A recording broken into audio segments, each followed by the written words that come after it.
The Dallas Cowboys hosting the Raiders this afternoon in Dallas. Are we calling this a must-win after losing 2 of their last 3 games? The Cowboys, that is. Aaron Rodgers clearing the air on his toe injury.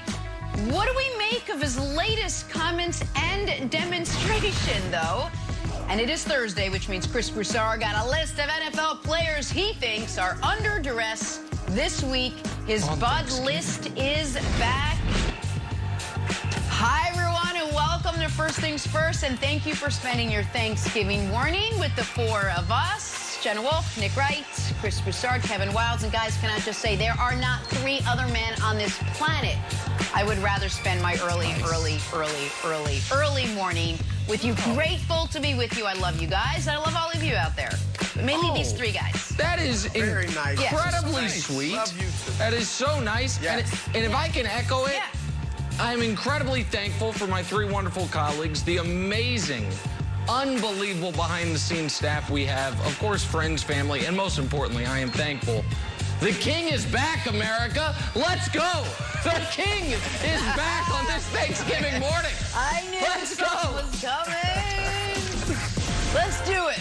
Let's go where the King is, and that is in Indianapolis last night. A weird game. Lakers, Pacers, LeBron James coming off that 1-game suspension, which he said after wasn't warranted. Out there with a vengeance last night. 4th quarter, deep 3 from the King, then celebrates in a way we've never seen from Bron before. It was an interesting celebration, just the start of an interesting night. But wait, there's more. In overtime now, tie game. LeBron takes over with the deep 3. Boom, from the top of the key, getting what appeared to be heckled by some fans sitting courtside. LeBron actually had them ejected from the arena, but that wasn't even the weirdest part. We keep going. Lakers moving on, still up 3 in overtime. To LeBron James with the step-back, back-breaking, boom, 3-pointer to seal it. Then breaks out the silencer celebration, first time as a Laker. What a game, what a point total. 39 for LeBron on a night Anthony Davis sat out with the flu. Lakers get the win. Chris Broussard, I'll start with you. What was your biggest takeaway from LeBron's night last night? Well, Jenna, look, LeBron obviously always plays at a high level. But angry LeBron takes it into the stratosphere. And I said yesterday on Undisputed that I thought we would see angry LeBron, that he would come out with a vengeance, and he did. And when I talk about angry LeBron, I'll say this to the listeners, the viewers. Think back to his first game in Cleveland as a member of the Miami Heat, when I've never seen so much vitriol from a regular season crowd. He was awesome. Think back to the 2016 finals after Game 4 when Draymond Green called him the B word. And I talked to LeBron about that. LeBron was like, you don't ever call anybody that on the court. He follows up with back-to-back 41-point games and then a triple-double in what became the greatest comeback in NBA Finals history. And going into last night's game, there were many reasons for LeBron to be angry. Number 1, he's missed more than half the season with an injury. All right, number 2, he finally gets back, and then he's suspended in his 2nd game back. And he said last night, which I felt this the whole time, it was an accident. He didn't think he deserved a suspension. And so I'm sure that upset him because it cost him playing in Madison Square Garden, which is his favorite place in the league to play. Then on top of that, the Lakers are struggling mightily. Then on top of that, you got fans in Indiana who are known for being nasty. And he had 2 ejected in overtime, but I'm sure he was hearing plenty of crazy stuff throughout the game. So all of that conspired. You had all the ingredients for a special night from LeBron. You saw the snarling, you saw the celebrating, you saw the dancing, all that he did. That was angry LeBron, and angry LeBron, Nick, is a sight to behold. Yeah, the King is not quite dead yet, as many maybe wished he were. And, I mean, the 39 points in year 19. Kobe did it. Jamal Crawford did it in what people thought was going to be the final game of his career, and now LeBron has done it. You don't see performances like this, but we have seen many 39-plus point performances from LeBron. We've never quite seen all of this. As Jenna mentioned, that's the first time he has done that since he was a Miami Heat player. It's been at least 8 seasons since he broke out that specific celebration. Now, the other celebration, the Marshawn Lynch parlayed into the Sam Cassell, we've quite literally never seen him do that. And I think Wildes is going to get into that, you know, in a longer form fashion. But so why is he angry? Because right now, you know, the throne is under attack on all fronts. For the first time in his career, the league suspends him. And by the way, LeBron, I think he did himself a disservice by not saying after the game against Isaiah Stewart what he said last night.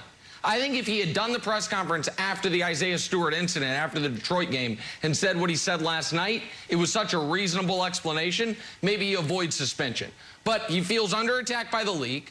He's constantly under attack by the media, but now it's a different version, which is LeBron's a dirty player. You've got folks such as Enes Kanter using LeBron James to raise their clout on their own hobby horse topics. Like, that has not happened before. And you have guys, his colleagues, other teams, other stars saying, oh, the Russian is cut big time. The Lakers are vulnerable. So he's being attacked on all fronts. And he responded with his best game of the season, one of the best games in year 19 any player has ever had. And he had a little zest to it, having fans kicked out, doing the silencer, and then also doing a very un-LeBron James-esque, gratuitous, if you would, celebration Wildes in regulation after what he thought was going to be the game-winning 3.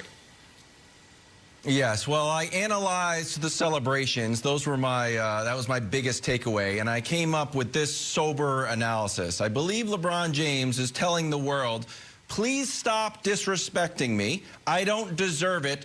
And also the silencer, please be quiet and refrain from criticism. That is the most sober analysis I can deliver on the Marshawn Lynch, Sam Cassell to silencer. And here's the worst part about it. It's bad news for the Sacramento Kings. What? Why? The Sacramento Kings? Why are they in the crosshairs of the Kings? Because now he's going to get fined for these celebrations. So not only did he get suspended, not only is he under attack by the media, not only are there players coming for the throne, now Adam Silver's going to be like, oh, no. We just fined Fred VanVleet $15,000 for doing the Sam Cassell.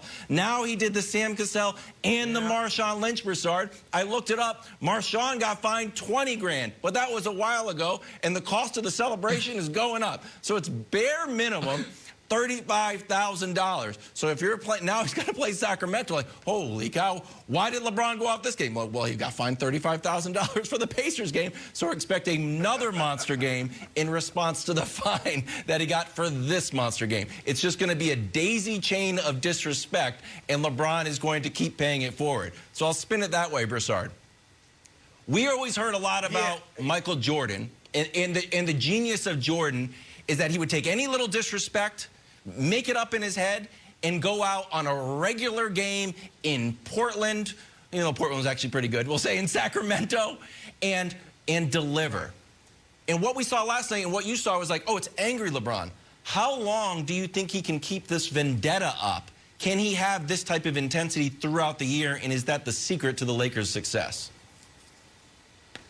I don't think LeBron will keep this throughout the year unless, and you certainly don't want this, he kept getting injured and having to come back, you know. And so I think, you know, look, we've always said LeBron is more Magic than Michael, and his personality does lean more toward Magic, not to mention some of his game. So I think he'll get back to that, because I've always thought, man, you need to be like this all the time. Again, not that he hadn't been phenomenal throughout his career, but I don't think he'll keep this up throughout the season, Wildes. But LeBron may be realizing, too, that, look, I need to have this edge. Because let's face it, Anthony Davis doesn't have the edge, right?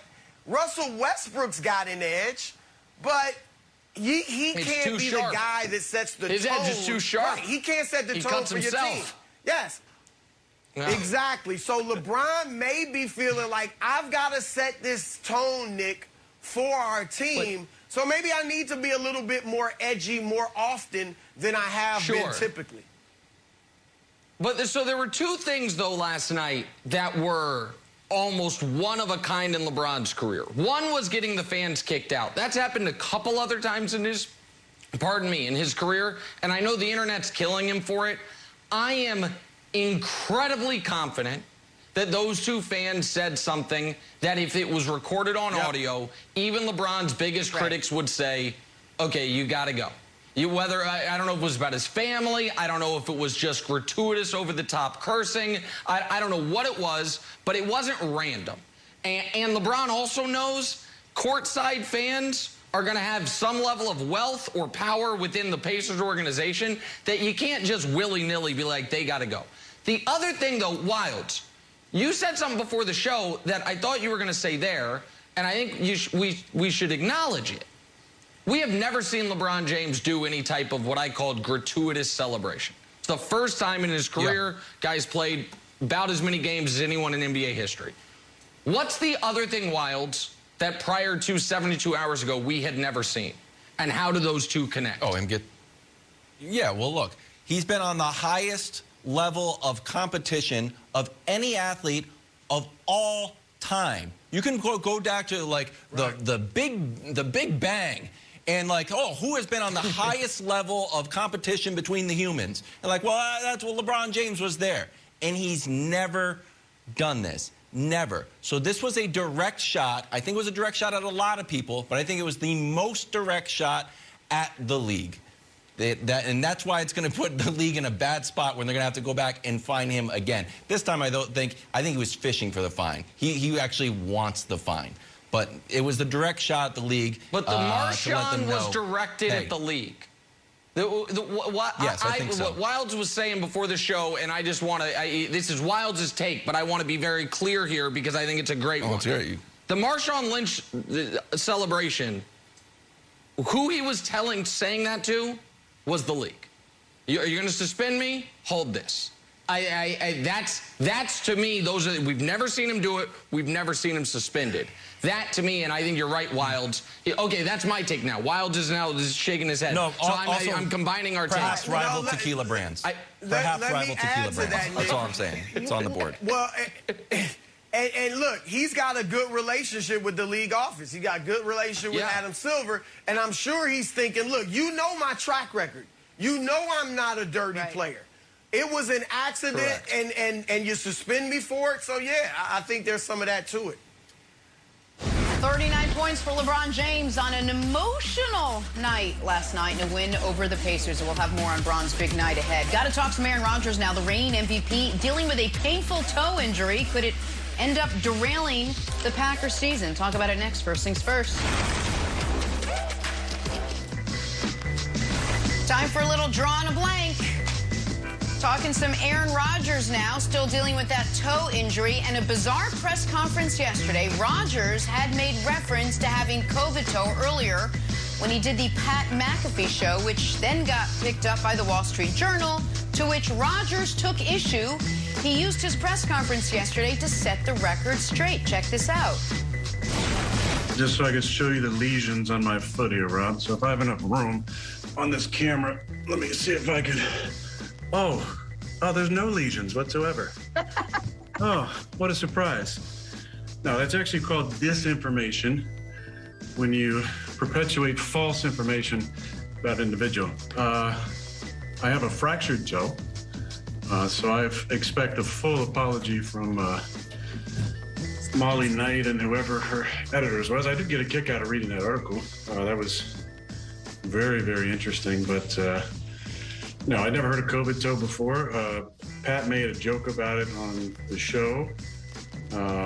And I mentioned yesterday that it's, worse than a turf toe, and it must be a bone issue. I can't believe I have to, again, come on here and talk about my medical information. But yeah, I have a fractured toe. I've never heard of COVID toe before. I have no lesions on my feet. That's just a classic case of disinformation. It's surprising coming from what used to be a reputable journalistic institution, but that's the world we live in these days. All right, Chris Broussard, Aaron Rodgers' press conference performance yesterday was blank.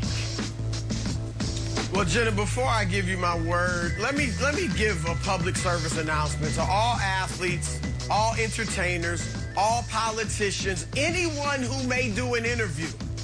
It is never a good idea to put your bare feet in front of the camera. Just don't do it. Under no circumstances. I don't care what type of urge you got. Don't do it, all right? That said, Jenna, the word is ironic. And it's ironic for this reason.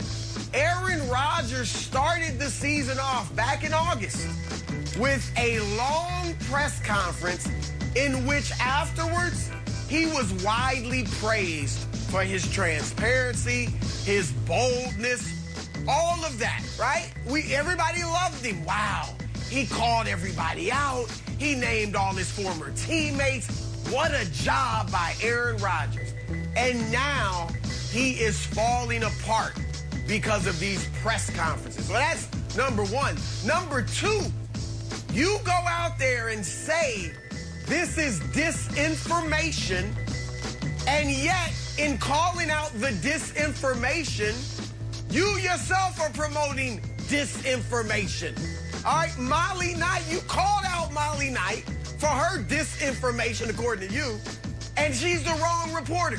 She doesn't write for the Wall Street Journal. She didn't write this article.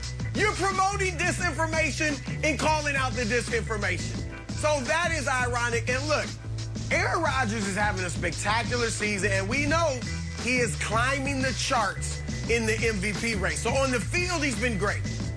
But he seems to be cracking under the criticism, at least in the press conferences, that he has been receiving. We know he hates criticism, Nick. He always has. And it seems to be breaking him in these public statements and comments he has to make. Packers fans better just hope this does not carry over to the field and negatively impact it. Yeah. So my answer is this was you'll love this, Jenna, the nadir. The lowest of low points for Aaron Rodgers, I think, in his career. This is the third time Aaron Rodgers has set a fire and then gotten angry when the fire department showed up. He set a fire this offseason, and I defended him on it in trying to get his way out of Green Bay. Then they lose in week 1, and he's like, oh, I know all of you guys are going to say when we have the worst loss we've ever had since I've been here, after the worst offseason we've ever had since I've been here, you're going to connect those two. Aaron, you lit that fire. Then he lied about his vaccination status, set that fire, and then goes on McAfee's show and talks about the woke mob and his cancel culture casket. You started that fire, you poured gas on it, and then you're like, what are all these flames doing here? And this last one, if folks don't know the full context, where did the idea that Aaron Rodgers has COVID toe come from? It came from Aaron Rodgers saying, I'm not dealing with anything other than the COVID toe. He said those words. Now, should the Wall Street Journal have got a double source? Maybe, but usually if the source is the person whose ailment it is, it's a pretty good one. But Wilds, when I was watching this, I thought of something you said a long time ago about MC anti-vax Cole Beasley. Because DeAndre Hopkins had some vaccine hesitancy stuff. And you said, I think that's something we should, this was off the air. You're like, I think that's something we should talk about. Because DeAndre Hopkins is a serious person. I look at him as a serious person. I don't look at Cole Beasley as a serious person. We can ignore him. I no longer look at Aaron Rodgers as a serious person. Sorry. You know why? He claimed to anyone and everyone that would listen, he did months of research on COVID, on the vaccine, on his own miracle cure. And did you hear him there? I've never even heard of COVID toe. All right, buddy. You don't need to have a PhD in virology to have heard.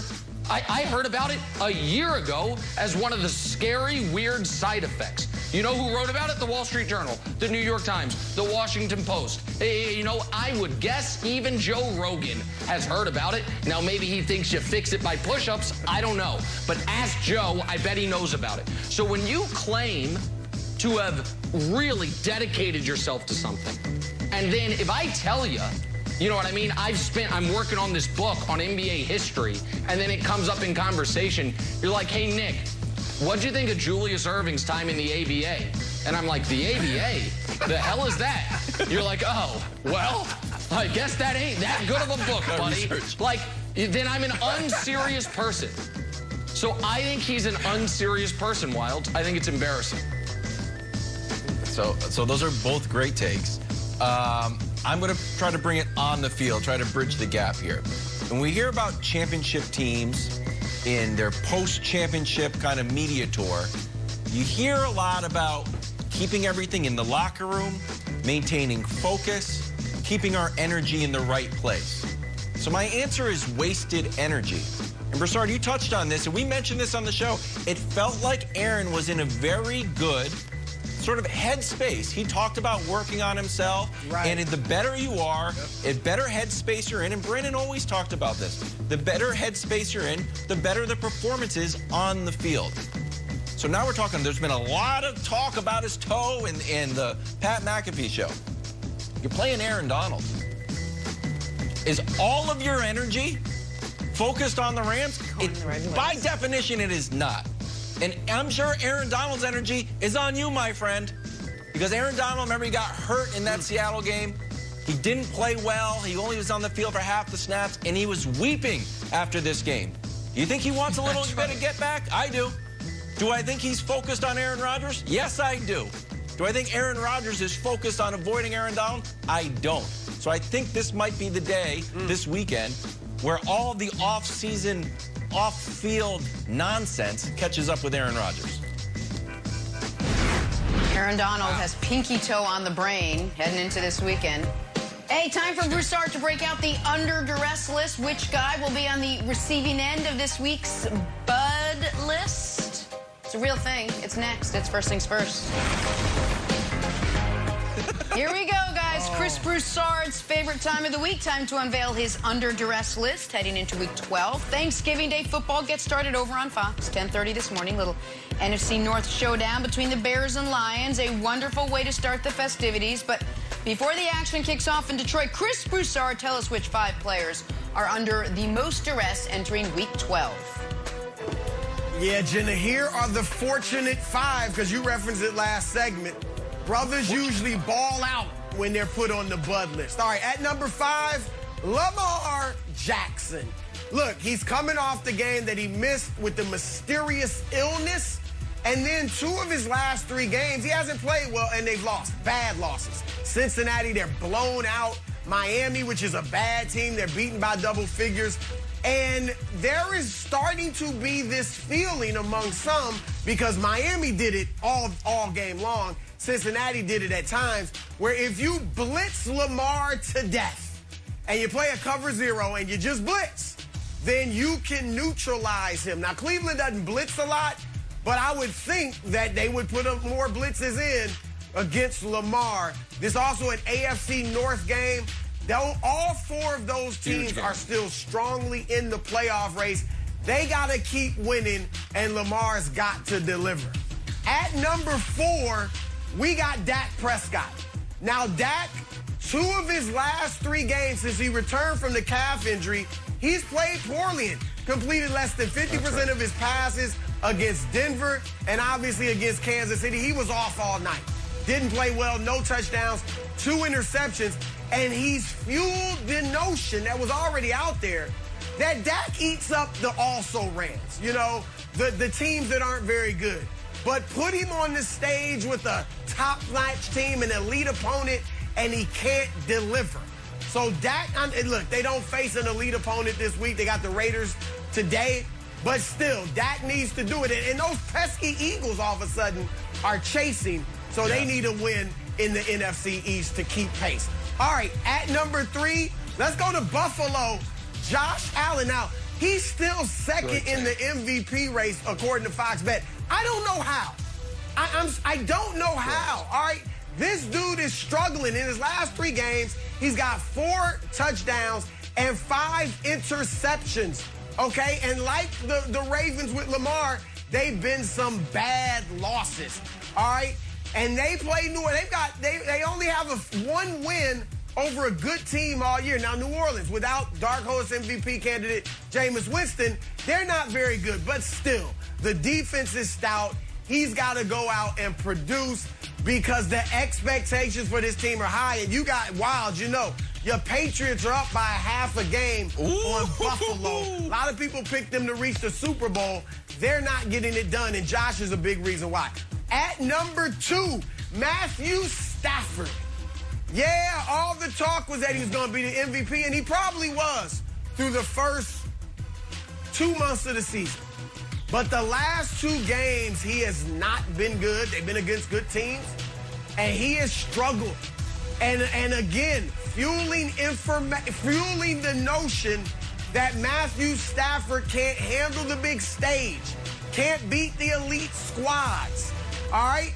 So he's got to go out and play well. Of course, they're facing the team in Green Bay that knocked them out of the playoffs last year by double digits. If they get beat by Green Bay again, and we saw Aaron Donald crying Wilds in the last segment after that loss, if they lose to Green Bay and Stafford doesn't perform well, is there a feeling with the Rams of, what did we give up all these draft picks for? We're in the same exact situation we were in with Jared Goff. Our quarterback can't get it done against the better teams if he doesn't have a running game blasting through the line of scrimmage. So Matthew Stafford's got to deliver. And at number 1, Baker Mayfield. He's becoming a mainstay on the Bud list, but it's because, unlike most, he has not stepped it up with better play when he's on the list. And it's not just his performance. We know that's been bad. But it's also the other things. He called out the Browns fans this week. Baker, that's a no-no. You can't do it. And his long-term future with the franchise has never been in more question than it is now. Same as for the Ravens, who they face. They need this win because they could fall further out of the playoff race if they don't get it. If they do win, then they're right there in the hunt to win the division, and things settle down a bit for Baker and for the Browns. There it is. Broussard, on this Thanksgiving morning, I am thankful for this edition of the Bud List. This is excellent work. Oh. I'm thankful that you stopped befouling the list by including Patrick Mahomes on it. I'm thankful that you have zeroed in on the guys who actually are under duress. And I don't want to muddy it up too much, but I'm just going to add a slight amendment or addition to it because this is really excellent work. I would squeeze in somewhere in there Aaron Rodgers. And I know we just talked about him, you know, going full Quentin Tarantino on us in the press conference. But if you set that aside, just on the field, the fact that Rodgers, they've lost 3 times this year. This past week was not his fault. He was excellent against the Vikings. Excellent. The other 2 losses can be directly attributed to him. The first week, the team didn't seem ready after the offseason they had, and he played very poorly. The other time they lost, now, I happen to believe the Chiefs, you know, that shutdown defense would have done the same to Rodgers they did to Jordan Love, but I can't prove that. Many believe that if he were available for his team against the Chiefs, they wouldn't have lost that game. Now, all of a sudden, if they lose to the Rams, wave goodbye to any chance at the bye. And is the division in jeopardy? Probably not, but Minnesota does currently have the tiebreaker. They get Green Bay again. Minnesota has a huge game this week against San Francisco. If the Packers lose, they would have 4 losses. If Minnesota wins, they would have 5 losses with another chance to come get them. So, plus, if the Rams end up winning their division and there is some type of tiebreaker between the Rams and the Packers, if they lose this week, the Rams would have that as well. So on the field, with Von Miller, you know, being a full go, Aaron Donald's Wilds talked about, I feel like Rodgers could be under duress on the field in addition to everything off the field this week, Broussard. Yeah, I think you and Wilds in the last segment made a great case for Rodgers being on this list, why he's under duress. But, Nick, I do still think it's virtually all off the field. You know, look, you can point to, obviously, he missed the game against Kansas City. They may not have won that game, but it would have been an entirely different game. Probably would have been a lot closer and probably higher scoring for both teams. But he has not had a bad game since week 1. And that was bad, but he's been the steadiest. Like all the other elite passers, Brady, Mahomes, Jackson, Allen, we can go on and on, Herbert, they've all had bad games, multiple ones actually. And he hasn't. So that's why he didn't make the list, even though you're right. I mean, him missing the game against Kansas City could have cost him a win. But I think he's been very good and steady on the field ever since week 1. Wilds, what you got? All right, I'm going to put Freddie Kitchens on the list, Broussard, with a caveat. Caveat has 2 parts. First caveat is he's not a player, and the list is exclusively players, I understand. Yes. The second caveat is this. There's a reason you haven't seen a Freddie Kitchens press conference or a big announcement that Freddie Kitchens is the new offensive coordinator, because Joe Judge is in his bag of tricks again. Yesterday, he said they're not officially naming Freddie Kitchens the offensive coordinator because it's a competitive advantage to have a little bit of mystery. Ooh, who's going to call the plays? Freddie Kitchens is probably going to call the plays. So the subterfuge of this and trying to constantly, like, make an interesting press conference is just, it's for the birds. And then I'm not talking about the Eagles. All right, here's the other problem. Eagles are hot. Eagles are super hot. The Eagles have won 3 of the last 4 games and have scored about 35 points in each win. So the Giants, if they want to be in this game, got to score 30 points. Can they do that? Maybe. They did it once in the Joe Judge, Jason Garrett era. It was in a loss to Dallas last year. Since then, they have never put up 30 points. So Freddie Kitchens got his work cut out for him. Here's the other thing, Broussard. Maybe Freddie Kitchens. First day in the job, Freddie Kitchens wants to kind of like little show me what you got game. You got to do something special. You got to break something out. You can't just say, oh, you know what my plan is? Give the ball to Saquon more. He only had 6 carries for 25 yards. Like, all right, well, Kevin Wilde's going to be your offensive coordinator if that's the plan. You got to do something special, really put your stamp on the game. And here's the problem. I think the Eagles know that. I think the Eagles know that, hey, let's be prepared for the unexpected, for Freddie Kitchens to do something weird, so a fake reverse, a wide receiver throw. Freddie Kitchens sink game is perfect. But I think the Eagles are ready for it. So I think they're in a tough spot. And if they lose to the Eagles in their division, I think Joe Judge is like, geez, who else can I fire here to keep my job? So Freddie Kitchens on the list, or whoever's calling the plays. We still don't know. Competitive advantage. Well, let me address Freddie Kitchens. I don't know Freddie Kitchens. I don't dislike Freddie Kitchens. But I get a bad taste in my mouth when I hear the name Freddie Kitchens. And it's because of what took place in Cleveland under him as the head coach. I just... Last time you saw Freddie Kitchens. I do, Wiles. I'm sorry. It may not be fair, but it was such a disaster under him in Cleveland that I'm thinking, my goodness, Freddie Kitchens is going to be calling your plays. Maybe he'll be great again when he's not the head coach, but we'll see. Second thing, Wiles, unless Freddie Kitchens is going to turn back the clock and play quarterback like he used to do at Alabama, he'll never make the Bud list. All right, it's for players. On the board, as Joe you Judge said. not ruling it out. But I will. That's right. I will go here, Wiles. I'll stick with the Giants. I thought about Daniel Jones because he is under duress. I mean, we look. They fired the offensive coordinator largely because you're not. He's too bad of a player. Our first-round quarterback. That's the why truth, I didn't put him on. I feel like the nail is already in the coffin on Daniel Jones. Right. And so that's why he didn't make the Bud list, Wilds. So yeah, it seems like the story's written on him, at least in New York. Good call. All he has to do is go out and score 30 points with Freddie Kitchens as his maybe offensive coordinator. Shh, don't tell anybody. Back talking Dak and the boys. Is today's Thanksgiving showdown with the Raiders a must-win for Dallas? We discuss next. First things first.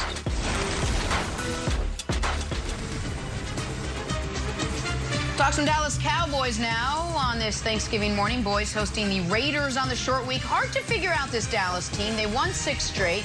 Then they lost 2 of the last 3. So which Cowboys team will show up today? And when they do, what's the plan to beating the Raiders? And once the plan is set, who is going to explain it to us? Oh, Reddit introduction courtesy of me, myself, and I. Time for Coach Eric Mangini to join us now. Coach, happy Thanksgiving. Always love that picture. Love spending the morning with you. Grateful to have you with us today. What is the key for the Cowboys getting back on track and beating the Raiders? Talk to us. Well, first of all, let me say I'm thankful for your introductions. They're always fantastic. I really look forward to them. So that's one thing I'm very appreciative for. But let's talk about Dallas, and let's talk about the first thing that they have to do, and it goes back to the first thing that all coaches have to do, and that's listen to the owner. They've got to listen to the owner, and here's what he said prior to the Kansas City game, and it's amazing that this didn't happen. I think we have a very powerful physical offensive team. Okay, that's the first thing he said. I don't want to say that at the expense of Kansas City, or saying Kansas City isn't. Okay. But I think off of that, when we established that is where we're really going to get the edge in the passing game, and Dak is excellent at taking advantage of what opposing defenses have to do to manage the running game. I like this quote so much, I sent it to Nick prior to the game because I thought, okay, they're gonna follow the formula. They're gonna follow the formula. But what do? They throw it 43 times, 2 interceptions, a fumble, a 58 quarterback rating, and rush the ball 6 times. So what's Dak and what's happened since Dak's been in the league, and how has this all translated? And this I shared prior to the opening game. So when he has 40-plus passes, they're 5-12. And I'm not a math major, but that's a 30% win rate. Okay, when they run the ball 25 times or more, they're 48-16. What's that? 75% win. When they run it 30 times or more, now they're at 86, almost 87% win. So listen to the owner. It's a consistent formula that's won over time, and when you don't listen to the owner, you're gonna have problems. And then you heard Zeke talk about what to expect this today, and he said they're gonna run the ball a lot more. So obviously they probably went in the meeting Monday and said, hey, you better fix this. I'm sure Jerry explained, you better fix this because this is the approach that works. So that's the first thing they have to do. Then off of that, the second thing they have to do is they've got to make the play action meaningful. And what does that mean is when you run play action, when you're trying to show the run and then pass all off of it, there's got to be sameness. There's got to be likeness. There's got to be enough of a sell to bring the defense up, and that creates huge holes in intermediate zones and run-pass conflicts with the defenders. And then the last thing is you don't need to play hero ball. And there's plenty of time for heroics at the end of the game. There's plenty of time for heroics in those big moments. You don't need to be a hero in the middle of the third quarter. You don't need to be a hero at the start of the game and take unnecessary risks. You take calculated risks. And let me show you a play that really illustrates these last 2 points. And this is the opening game of the season. Okay, against Tampa Bay, Dak just had his giant contract. He's come back off of injury, and they're going to max protect it. They're going to block both tight ends up top and the back and just run a 2-man route. So it should be hard sell play action. And all Tampa's going to do is they're going to bring a simple slot pressure with zone behind it, easily picked up. And this is what I'm talking about. Look at the offensive lineman. It's high hats. When they have high hats, everybody in the world, everybody in the stadium knows that it's a pass. There's no sell of the run whatsoever. So what does that translate into? It means everybody gets deep. So Dallas is going to run an over route and an in cut. And look at the Tampa defenders. Because there's no pull, they're all going to get tremendous depth, and there's not going to be a window for these two guys to be open. On top of that, the Dallas receivers are 5 yards away from each other. They don't even have the right separation. So you've got 5 defenders surrounding 2 guys who are 5 yards apart. Now look at the tight end. Huge space. You're easily going to catch it and run for 20 yards.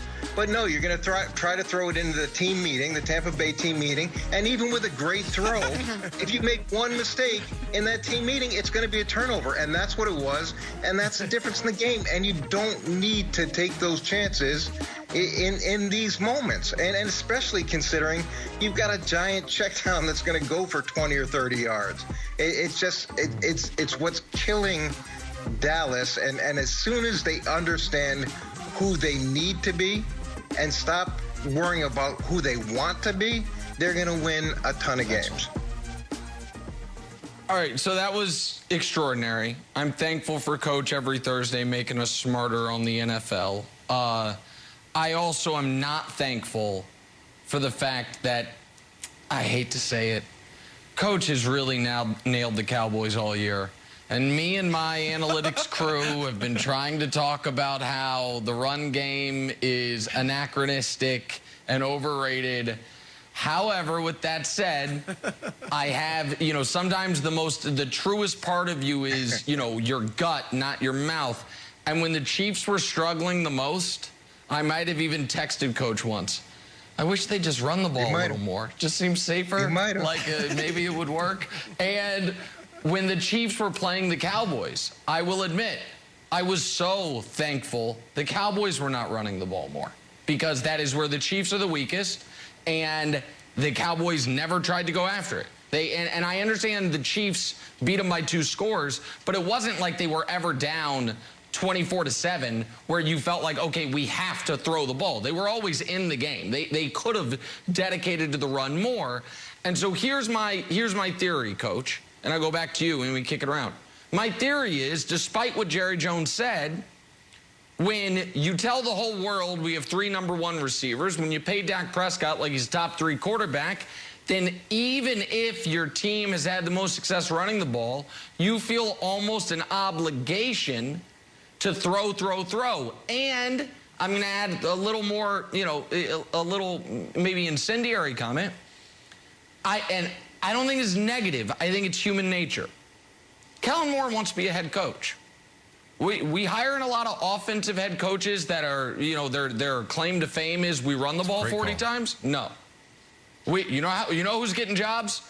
QB whisperers, right? Passing game gurus. Right. And again, I'm not trying to judge Kellen Moore for that. It sounds more malevolent than it is. But I think all of those things come together to where they don't always do what is best to win that game. Does that wash to you, Coach? Yeah, you know who gets fired? Head coaches that don't listen to the owner. That's who gets fired. And I understand that offensive coordinators want to get their next job. But look, at the end of the day, you better listen to what he's the owner and the GM, and when he says that, that's been talked about. And look at the Kansas City game. They were averaging 5.1 yards a carry. And I hate the stretch run game that they have because I don't think it's very effective. When they're downhill power running, it's 4, 5, 8, 12 yards a carry. And then the Kansas City game, they have a fumble, right? Trying to throw the ball when they're not set. And then they get picked off twice. It just doesn't make sense. And the difference between good teams and teams that aren't very good is understanding who you need to be. And that's what New England does better than anybody else. Who do you have to be to win, as opposed to who do you ideally want to be? I know you want to be the greatest show on turf. I get that. That's not who you are. Be who you are. Good. All right, Coach, I've got 3 things for you. First of all, your handwriting on your notes is excellent. I mean, it looks like that of my second grade teacher. So great job with that. Thank you. Right. I've worked at it. Secondly, your lingo. Awesome. Your lingo, team meeting, hi-hats. It makes me wish I could be in one of your old film sessions. So great stuff there, too. But finally, I want to get to the crux of what you said, the run game. And I'm with you. I said on the show Monday, I was stunned that Dallas didn't try to establish the run game. Even when you got down 16-3, it was early. You still had time to get that running game going. They only ran it 16 times. But I don't think, I didn't think Zeke looked like in the times he did carry it, looked like he had the same bounce and pop that he had earlier in the season. I don't know the condition of his knee, but obviously it may have been a factor against Kansas City. And over the first 5 games of the season, he averaged 5.3 yards per carry. The last 5, he averaged 3.7. Now, I know he's a volume runner, right? He likes to get it 20-plus times a game. Those are when he has his biggest production games. Do you think that Zeke is still the same back he was in week 3, or that the wear and tear has gotten to him? And if so, do you think we need to start seeing more of Tony Pollard? I like Tony Pollard a lot, and I think mixing both backs in is a great approach, because it puts fresh backs against the defense. It adds pressure. You wear them down, and with Zeke, when he's going downhill, he looks like the same guy, and there's gonna be contact, and people are gonna pay when you tackle him. When he's going sideways, and zone runs are in fashion, those wide stretch runs, and they can be great and they can be effective, but you're losing something that's a real strength, because they do have powerful blockers that can blow the defense off the ball. And when now you're sending those guys sideways, you know, the lingo, elephants on parade, where they're all just running sideways, you don't get the same effect. And those backs, they have to be really fast and really quick and really fresh to be able to take advantage of that. Coach, quick question about Thanksgiving and the big stage of the Thanksgiving Day game. Jerry Jones said that if they could beat the Chiefs, it'd be a hallmark win. Well, they didn't get it. Early on, you showed the clip, if they could beat the Bucs, wow, that would be a big game. They didn't get it. And Dak has just been fine against playoff teams. He's 2-2, interceptions to touchdowns, fine. Against non-playoff teams, he shows out. To me, if the Raiders get on the board quick, I feel like because it's such a big stage on Thanksgiving in Dallas, that the Cowboys will get a little tight, get a little nervous, start to reach a little bit, start to push, get out of their game plan. Do you think the stage of the Thanksgiving game will have an effect on the field? Yeah, Thanksgiving, playing on Thanksgiving is a pretty special experience, because you know that the whole country is watching, similar to Monday Night Football, but even greater than that, and it is something we all grew up watching. So there's that component of it.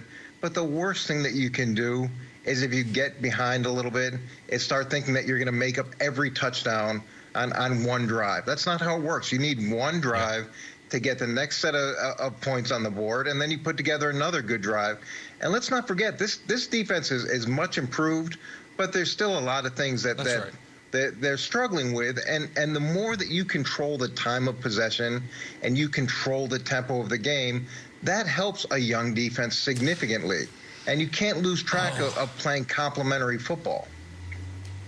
Oh, I'm out again.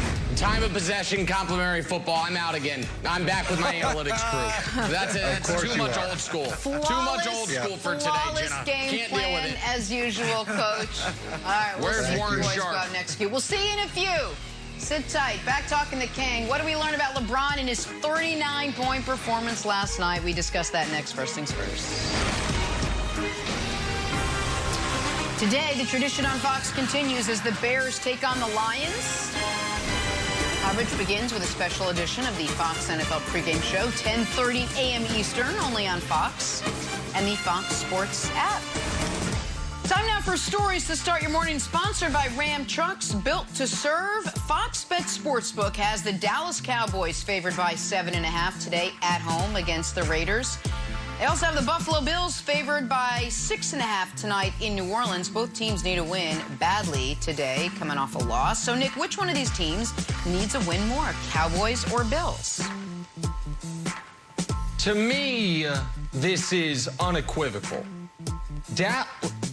Buffalo, if they lose today, they would be on the outside looking in, not of winning the division, of the playoffs entirely. Right now, they're the 7th seed. The mighty Buffalo Bills, the team that a month into the season had the best point differential, were the favorites to win the Super Bowl with the MVP runaway favorite. It was all good just 5 weeks ago. Then you fell apart. You got, after beating the Chiefs, and it was like, oh, conference is theirs. You lost to Tennessee. You escape against Miami. You lose to Jacksonville. You play very well against the Jets. I'll give you credit for that, but it is the Jets.